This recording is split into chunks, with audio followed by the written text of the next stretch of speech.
This is Dr. Chris's Radio of Horror program on 91.3 FM WCUW in Worcester, Massachusetts, in the United States of America.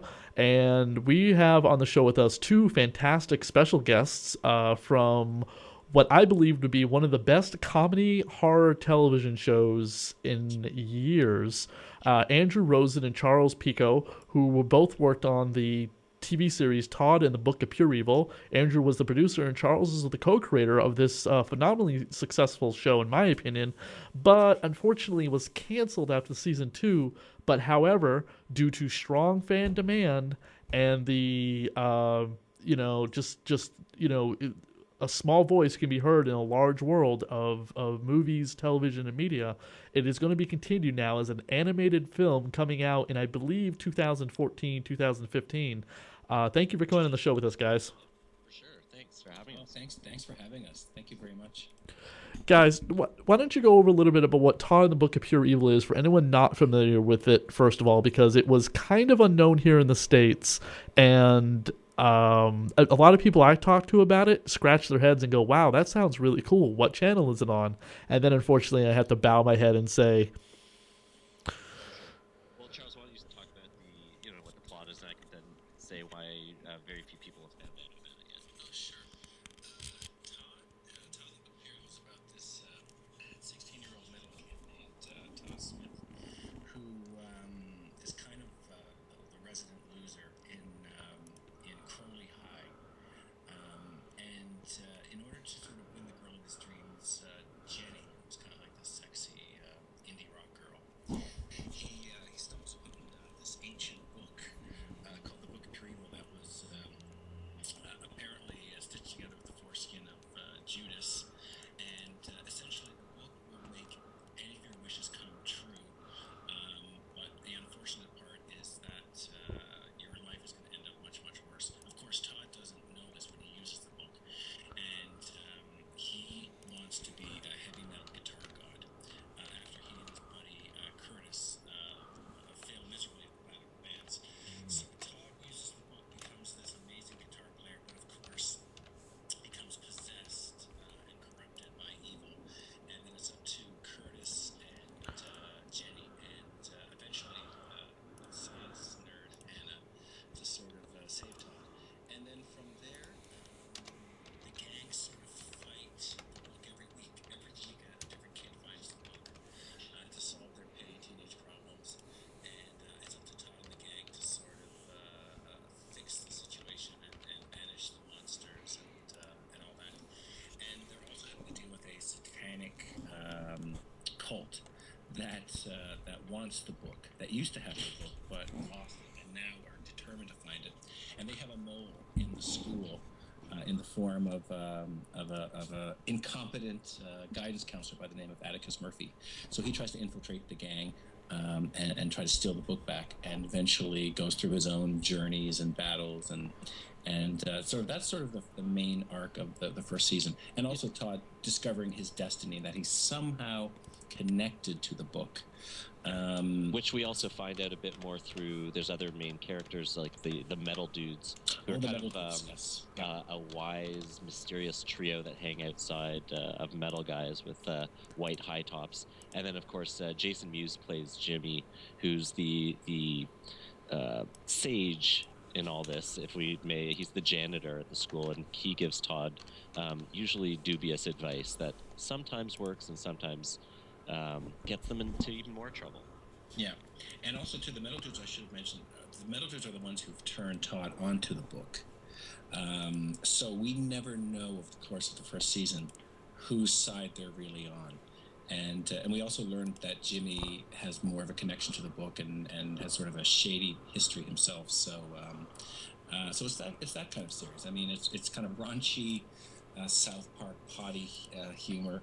And it's just sort of classic, sort of riffing on classic horror movies that my co-creator Craig Wallace and I sort of grew up on.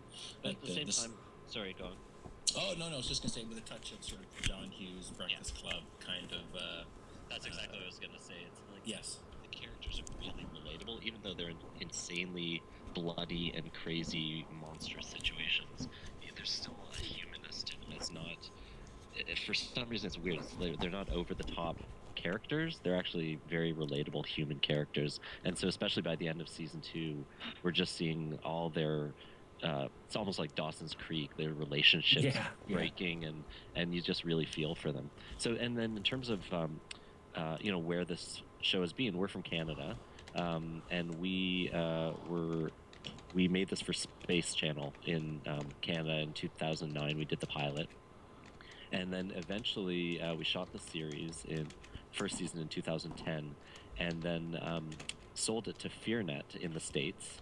And FearNet's it's kind of a smaller cable channel that it doesn't have a lot of subscribers, but it actually has a pay-per-view or an on-demand service that was out to about 25 million people or so. So people started to hear about it then, but it wasn't until last November when both seasons went on Netflix that we also really saw our numbers rise. So, and it's been around the world now. It's sold to Sci-Fi UK, Sci-Fi Australia, MTV in Germany, in Russia.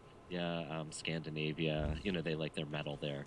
And at the same time, it's actually been quite popular in Brazil, even though we haven't sold it there yet. But through torrents, we've actually found we have a huge Brazilian population, fan base, because fans have basically translated the show into at least 12 different languages already. So that's how a lot of people are finding it if it was never actually sold into their country's, sci-fi channels. So that's the show in a nutshell. Now, I think the best description we ever had with the show, I think a lot of our fans sort of say it's a cross between The Evil Dead and The Breakfast Club, which I think is kind of pretty accurate. And that's what that was sort of our influences. Those were our major influences anyways, so it's nice that the fans recognize that, What about, did you guys see the film Detention? Sorry, what was that? I'm sorry, did you guys see the film Detention? No, I've heard about it though. Detention is good. Right up there with the Todd and Book of Pure Evil. It came out last year. Oh wow, okay. There was it came out right around the time that Cabin in the Woods came out here in the States finally, after the 3 or 4 year delay of Cabin in the Woods. And it's about it's a cross between The Breakfast Club, Back to the Future, because it does have time travel in it in a very unique kind of way, and it's a horror movie. And the main story focuses on this kind of outcast goth chick who discovers a great evil in her high school, and it's causing all her classmates, her 5 friends, all of a different clique, the jock that she's in love with but she'll never actually say anything to, the pretty girl who's not that pretty, she has her own issues, the brain, so on and so forth. And that's what really got me into Todd and Book of Pure Evil, because I saw this movie and someone said to me, "Hey, have you ever heard of the Canadian show Todd?" And I was like, "What are you talking about?" Right. Cool. So, what did you think about Todd when you saw it? Did it match that description, or? Oh, sorry, me. Yeah. I'm turning the interview around. We're going to interview you now. That's how it works up here in Canada. Everything's backwards. As soon as I saw those first 2 episodes, I was immediately hooked. I tried my best to keep trying to keep up with it. And then I heard that it was canceled right after, as soon as I got hooked into it. And I was like, "Are you kidding me? I mean, why was it canceled? What channel was it on?" And they said, "Oh, I think it was on FearNet." And I was like, "Well, that doesn't make any sense. Why is Adam Green's having such success with Holliston?" And they said because it's Canadian humor versus American humor, and there's Adam Green has a lot of names attached to his project, and Todd probably didn't get. It was coming into its horror skin by the second season. But by that point, the networks had pretty much given up on it, as they do with a lot of shows. And just to be honest, FearNet would have totally been into it. Like, they love it, and they're still supporting us. Like, we talk to them all the time. They love the show. It's just that the bulk of the financing came through Space Channel. So when they canceled it, FearNet, it wasn't like FearNet could have ponied up. What is Space Channel? Space it's basically our sci-fi. Okay. Up here. Okay. So they're the ones producing shows like Orphan Black now. Okay. Things like that. Oh, gotcha. There was a show on the WB called Reaper, which was again another horror comedy show, which I loved and got canceled after 2 seasons. Great show. Reaper was a great show. Yeah. Yeah, and a lot of our fans are comparing this to Reaper. When it got canceled, they were like, "No, it's like Reaper. It's like Firefly."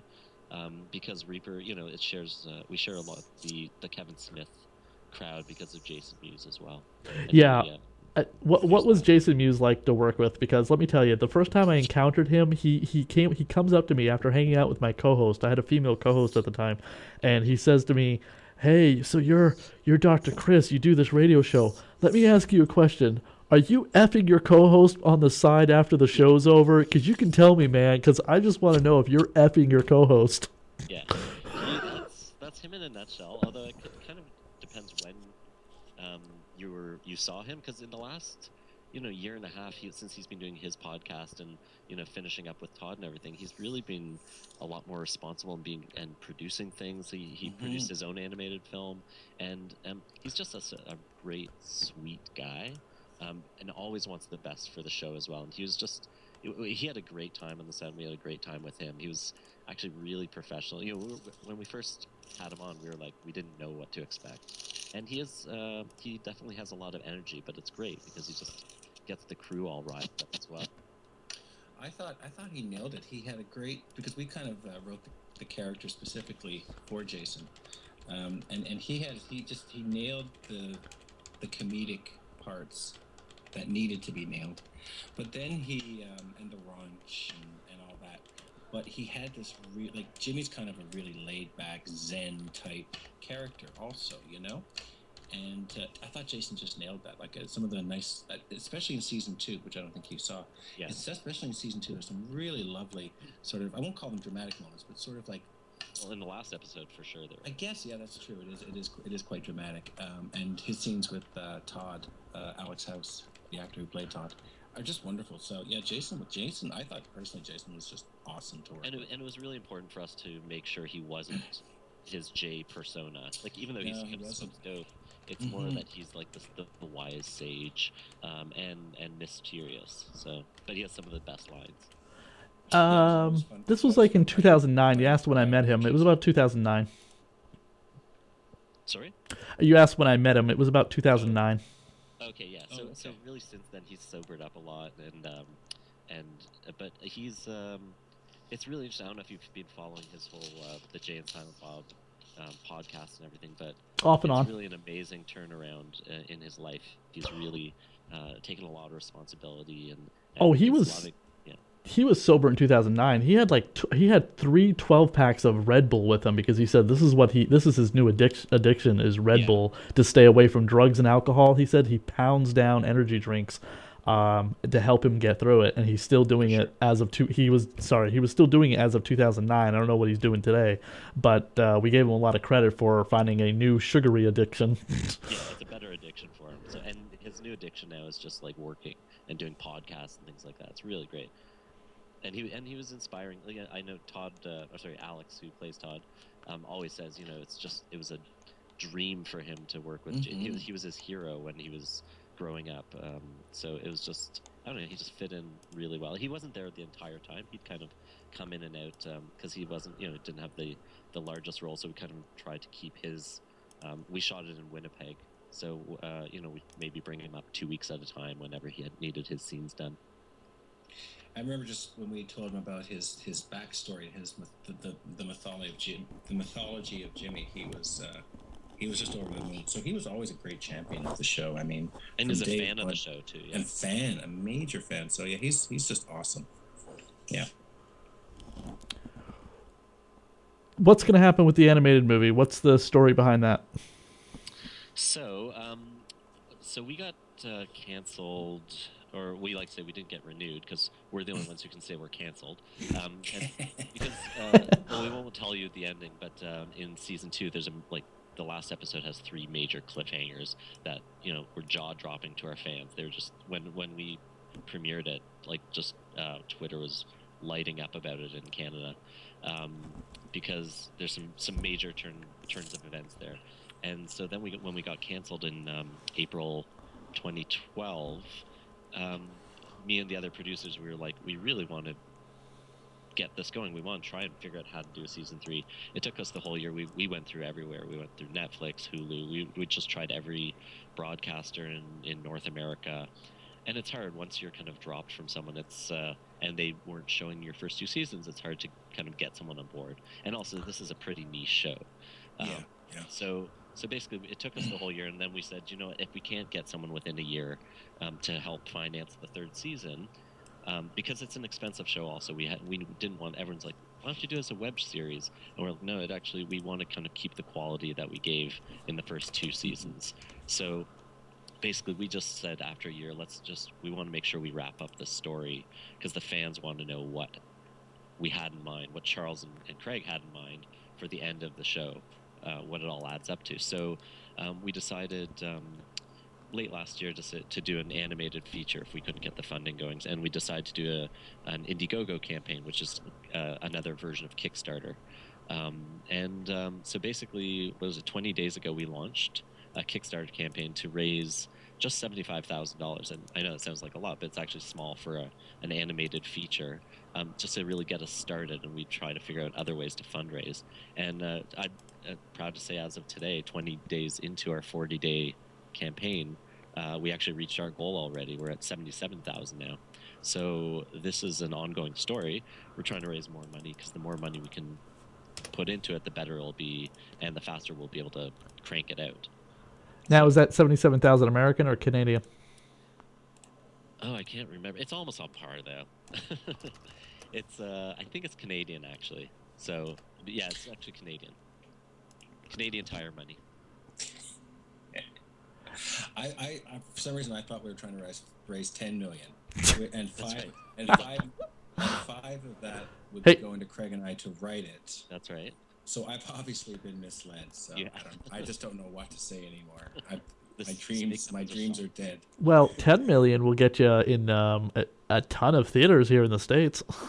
No, exactly. Well, and in fact, what we said was, you know, our ultimate goal would be to raise about $250,000 to do a pretty good job and really and everyone's doing it for next to nothing. The actors and the crew. The only people who are really paying would be the animators because they'd be working around the clock for a year to do this thing. But we said in our Indiegogo pitch, if we raise $1 million, we'll do a live action film. It's just that we just couldn't find the money before. I don't think we're going to get close to that, but you know, there's always a dream. Maybe someone will hear this with a rich, crazy uncle who just wants to finance a feature film with this. And we go to bed every night praying to Satan. That's right. I'm hoping he'll answer our call, but I don't know. I'm not sure if he will.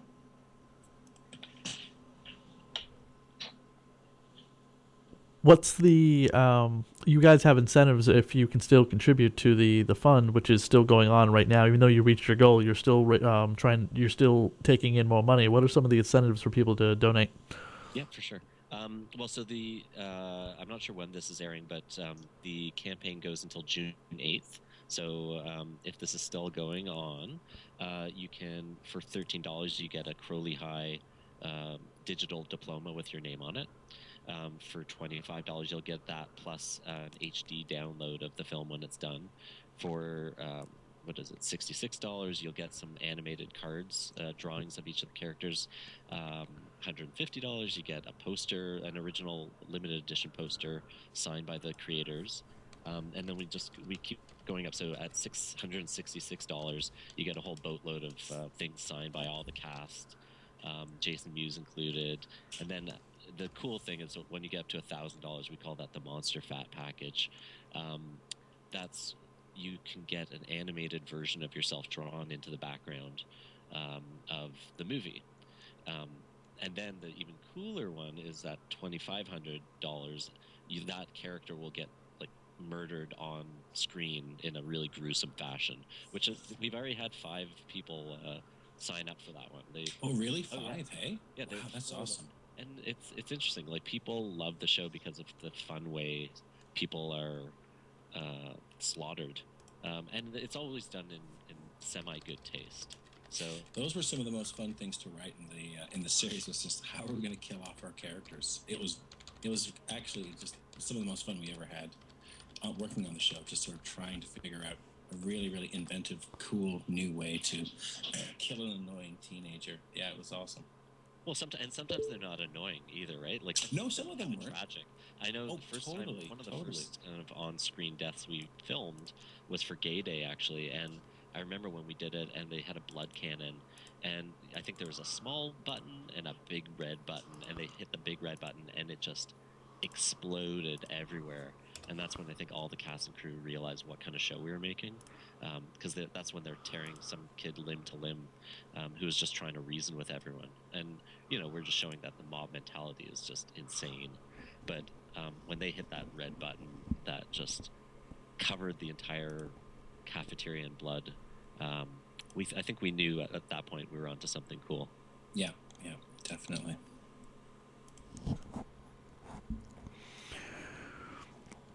So, what's the expected release date for the animated film? We're hoping April 2014, actually.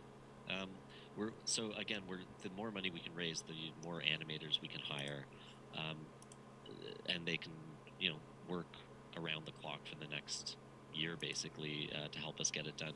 We're also gonna, in the same way that we actually used a lot of ways to make the Todd series efficient. Like we think we put a lot on screen for the little money that we had to make the thing. We'll do the same with the animated the animated film. So I was talking to an animation producer, and they said, if you don't show their feet in certain scenes, you'll save a lot of time. So we're gonna do things like that. Oh, really? Yeah. Oh. So there's certain tricks that we can do so that we save up our kind of money shots for the big gory scenes. But really, the reason that we decided an animated feature would work for our fans is that people love our actors, and we're keeping the same actors to do the voices, and there's such a great chemistry between them all, and our fans really love them. So it's the same writing from Craig and Charles, and the same acting. So we figured that's 2 out of 3. The live action thing, unfortunately, was great because we could get really cool physical effects with all the blood and everything. So we'll figure out something equally as cool in animation, but at least they'll still get the acting and the writing the exact same way. So we're aiming for April 2014. What were some of your fondest memories of working on the show itself? Well, it wasn't Charles. and I was just about to say it wasn't Andrew. No, actually, Andrew was my favorite. I personally thought it should have been a one-man show with Andrew doing all the characters like finger puppets, but he didn't seem to want to do that. Neither did the network, so it was their loss. Personally, my fingers were cold in Winnipeg. So, do you have any favorite moments, Andrew? Well, I think I know a lot of our fans love Two Girls, One Tongue. Sorry, there's fireworks going off here soon, so you might hear some. It's not gunshots. Sure, no, that's right. It's Victoria Day up here, so if someone's celebrating something or other. Is that like our version of President's Day? Kinda, I guess. I don't know. It's just an excuse to drink and go to the cottage. So, so I think filming Two Girls, One Tongue, which was our second season musical. I just thought that was a really magical moment. I remember there's especially one moment when we're all standing outside watching Alex's house do his numbers, and he just nailed it. And 2 numbers he did. One was called Horny Like the Devil, and when he jumps up on a picnic table, rips his shirt off, and starts dancing, it was insane. And then just, I don't know, there's something about that kind of transcended everything else we did. That the whole second season musical was fantastic for me, and Charles wrote it. So, were you on set for that though, Charles? Mm-hmm. Yeah. Oh, there's something special going on when we filmed that whole episode. Yeah, that's true. Yeah. So, how about you? I don't know if there's one particular moment. I loved every single day of it, to be honest. I mean, the writing of it, just hanging out with the writers in the writer's room, just telling jokes and making each other laugh. And the readings, and then going to set and watching the explosions and the blood. I mean, we used to say, I know I'd always turn to Craig and Charles, and we'd look at each other and go, it cannot get better than this. Yes, it's all downhill from here. Because we basically had, it was a decently financed show, and we had carte blanche to do pretty much whatever we wanted. We had Space Channel was the only channel that was kind of giving us notes, and all their notes were amazing. So it was just, the whole experience was great, because we were like, this is everyone's dream, is to be doing a horror comedy with with no restrictions whatsoever, and there were no restrictions in terms of language, in terms of drug use, in terms of violence, in terms of sex. Yeah, I noticed that. It was open. I mean, the funny thing is, they asked us. Space asked us originally. I think it was when we did the pilot. They asked us to put more nudity in it, and we were like, "Ooh," we were all kind of squeamish about it. We were like, high school, we're not sure about that. Yeah, we were. Those actors are over 18. It's totally okay. I would have liked more nudity with some of those female actresses. No, those ones wouldn't have done it. But in Monster Fat, we did originally film some nude scenes in the showers, and it just didn't work for us. But it was funny because it was actually our channel was asking for it. They're like, more blood and more nudity, because they were like, we want this to be like a Hammer film kind of thing, Hammer Films style stuff. So yeah, we actually we were, I wouldn't say we self-censored. We just knew there was a very clear vision to this show through Craig and Charles in terms of what this thing was going to be, and I don't know. I think that comes out in the end, and that's because we didn't really have any restrictions except the ones that we put on ourselves. Oh, I think my favorite moments were. Oh, sorry, just remember. I'm remembering now. Was it the boobs? No, not at all. It was the Monster Fat attacking the kids in the cafeteria. Right. Because that was just that sort of like your classic horror moment come to life, and the fact that we actually had the chance to film that was pretty awesome. And there was also, I don't think you've seen season 2, but in season 2 we have a birthday cake that eats people, and it grows in size, and that was pretty amazing. Just to see that thing move. And then I think the other one was we did a house party episode, so we had to rent a house. That was amazing. We had to rent a house. Lovely people gave us their house so we could go in with a bunch of kids and do a house party, and the house was packed, and we were playing Anvil, sort of a classic Canadian metal band from the early 80s, and it just had the feel of a real house party, and that was pretty amazing too. Those 3 stand out the most. Yeah, anything that had like a lot of a big crowd, or great action sequences, or great horror sequences, or a lot of blood flying. We also had a shit cannon in season 2 when the kids have to go to a retirement home. And they fight them with laxatives. Yeah. And they fight the seniors with laxatives. Like anything like that, like those great set pieces, those were I think my favorite moments, because we really felt, as Andrew was saying, like this feels kind of different, especially for television. Even though we're riffing on our favorite, Sam Raimi, John Carpenter movies, those are my favorite moments for sure. Yeah. The entire show really definitely should have gone on further than it had. How many seasons did you think it was going to go to? Did you ever think that maybe if you couldn't do the animated film, would you do it as a comic book? Like Joss Whedon's Buffy the Vampire Slayer has had phenomenal success living on in comic books. We talked about that, didn't we, Andrew? Yeah, graphic novels or comic books. Well, and that's kind of what led into the animated feature, because we were thinking let's do that kind of Buffy thing, but then we thought, well, people really do love the actors. Like it wouldn't feel the same if you didn't hear the actors' voices doing it, and just so in fact, what we could do is continue it later on as a comic book series. We definitely thought of that, but we just thought, this is. We also want to wrap it up in a really clear ending as a movie, because Charles and Craig had actually arced out. I would say we were aiming for 4 seasons ultimately. Yeah, that sounds about right. I think we could have seen it go into 4 seasons. Though one of our producers, Anthony Leo, used to say, "Oh no, this will go to 7," and we were like, "Well, he's a greedy bastard." No. But we definitely saw it being able to go to 4. Without getting stale, and after that we may have jumped the shark, but we definitely could have gotten it to 4 seasons, definitely. Yeah. Well, and I think this movie's really going to be what seasons 3 and 4 were, just really smushed and combined, condensed, into something insanely jam-packed. Yeah.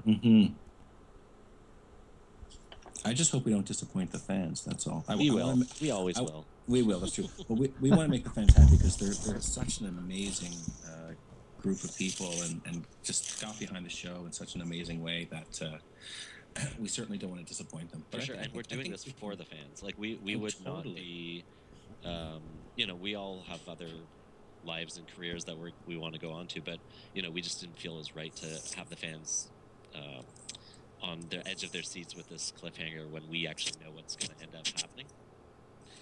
Well, Andrew's being a bit false. We have lives. I don't think Andrew does. He seems to make a lot of things up. I just see him wandering the streets looking confused, but I don't know what he does at night. No, he's busy. Yeah. He's busier than all of us. Jesus. We always ask this of the guests that come on the show, and we usually relate it to movies. But since you guys worked in television, we'll ask the television question. What was your favorite horror TV series? No, you're supposed to ask us our favorite horror movies. Yeah, no, ask Charles is like the horror film. Oh man, you gotta ask me my favorite horror movies. But you can ask that. You can ask. The funny thing is, I think the show was more inspired by films than television. We always tried to make every episode cinematic, and I think it's really interesting that our fans actually know the titles of the episodes as if they're mini movies. So ask away about film. Don't worry about television. We hate television. No, just we do. So Charles, what's your favorite film? And horror movies, you mean? Well, definitely Evil Dead and Army of Darkness had a profound influence on Craig and I. Big Trouble in Little China, which is not a horror film, but it's of that era. But certain horror films that had an influence on us, there was like little things like the Fog had an influence on us when we were doing Invasion of the Stupid Snatchers, and Brian De Palma's, because we're huge De Palma fans, Brian De Palma's Phantom of the Paradise was a huge influence on Phantom of Crowley High. And when we were doing Two Girls, One Tongue, I know that James Gann, our director, and I were constantly talking about Tommy, the Ken Russell movie from the 70s, and Nightmare on Elm Street, Texas Chainsaw Massacre, Prince of Darkness. I'd say those are some of my favorite. And I would, and me and some of the writers would go back to Charles's apartment while we were shooting and watch these things. Tweak and just absorb ourselves in them. A lot of John Carpenter stuff. And in the second season, there's a lot more John Carpenter references, I think, as well. Like especially the Toddassy, which was our kind of time travel post-apocalyptic episode. Yeah, there was a touch of Back to the Future in there as well. Weird Science had a huge impact on us. I think we even watched that one together. Went up to someone's cottage and watched it for the weekend. Yeah. So we were just all over the map in terms of our influences, and of course, music-wise, classic metal was a huge influence on us, especially with me with Ronnie James Dio and like early Rainbow, and then Craig into sort of hardcore kind of stuff. But television-wise, I'd say Freaks and Geeks was definitely a big influence. It was definitely influenced by horror or television, I guess. Television was more about the John Hughesian aspects of the show. Mm-hmm.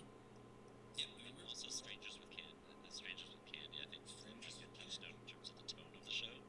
It's a bit bizarre, but slightly real. Yeah, and I always loved Buffy, so I don't know if Buffy. I mean, there might be Buffy elements to it. Some people have compared the show to sort of to Buffy. I always loved the show, so I guess that would be an influence. But yeah, we just had so many, That was what was nice about him, as Andrew said. It was like we had a chance to do sort of our take on our favorite horror movie in 22 minutes, So we got to get out our Raimi influences and Argento and De Palma and Carpenter and John Hughes. So that's what was nice about the show, really. And we got to do our own we got to do a zombie episode. I mean, it's every writer's dream to do a classic zombie movie in 22 minutes, right? So we really got to do everything we wanted to do, which is pretty awesome.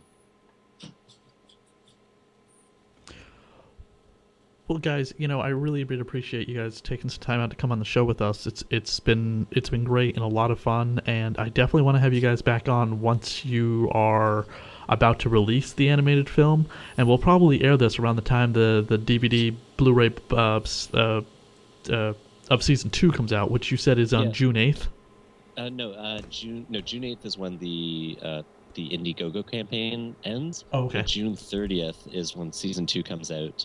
E1 Entertainment One is distributing it, so maybe you can get them to get you some free swag. We got we still have the stuff that you guys already sent us. We still haven't given that away yet, so we'll make sure we send that out. Cool. Oh, great. And so June 30th, season 2, the complete season, is coming out on DVD in the US. So there you go. How is there any way we can get a copy of season 1 and 2 on DVD or Blu-ray for review?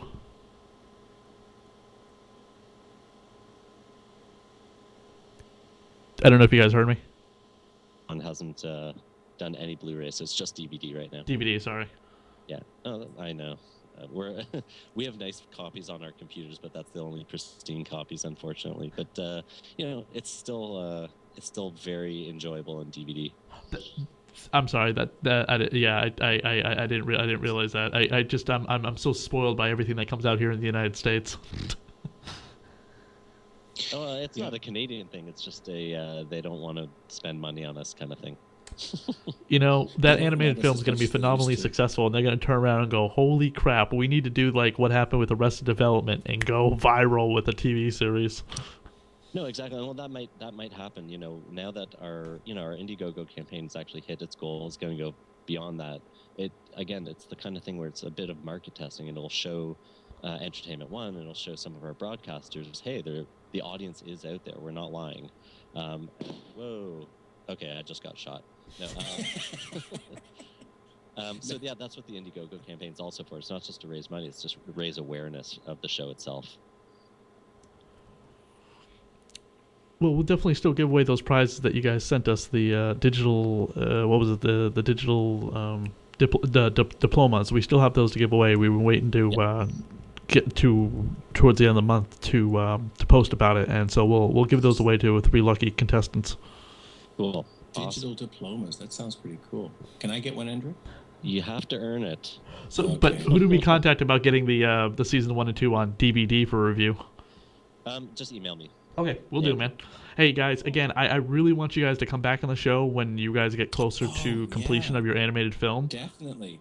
We had a great time. Thank you for having us. Oh, no problem. This Skype thing actually worked out a lot better than I thought it was going to. I didn't think my Skype would last this long. Maybe it's better at night than in the daytime. I tried to do didn't cut out. I tried to do a 2-hour Skype review with fan commentary for one of the Nightmare on Elm Street movies, and it kept cutting in and out and dying. Oh, it drove me nuts.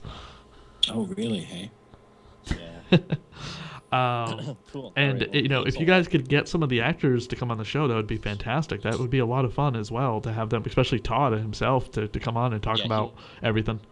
For sure, he's a great spokesperson for the show. He knows, and he loves horror films. Alex is wonderful. So yeah, cool. Yeah, sounds great. Awesome, guys. Hey, you know what? Keep up the good work. It was when I heard that it got canceled, I was heartbroken. But as soon as I heard an animated film was going to happen, I was really pushing for it. And you know what? It's going to happen. And you guys get a second chance. And a lot of times you don't get that. And that's true. All the luck to you to hopefully maybe something will happen after the animated film as well. Exactly. I hope so. Maybe Todd, the Book of Pure Evil in the college years or something. Hey, thanks so much for your love of the show, man. Oh, no problem, guys. You keep up the good work, and I will be in touch with you, and I'll send you guys an email when it's going to air. Cool. Great. Thanks a lot. Thanks again. Thank you, Andrew. Thank you, Charles. It's been a pleasure to have you on the show and a true honor. Thanks. Oh, thanks, man. Thanks for having us. Yep. Take care. Bye. Enjoy Victoria Day in Canada. Thanks. Thank you. Bye, guys. Bye. And that is Charles and Andrew from the Todd and the Book of Pure Evil here on Radio Horror. And that's Charles and Andrew from Todd and the Book of Pure Evil on WCUW 91.3 FM in Worcester, Massachusetts, the Dr. Chris Radio Horror Show. And we'll be back in just a few moments.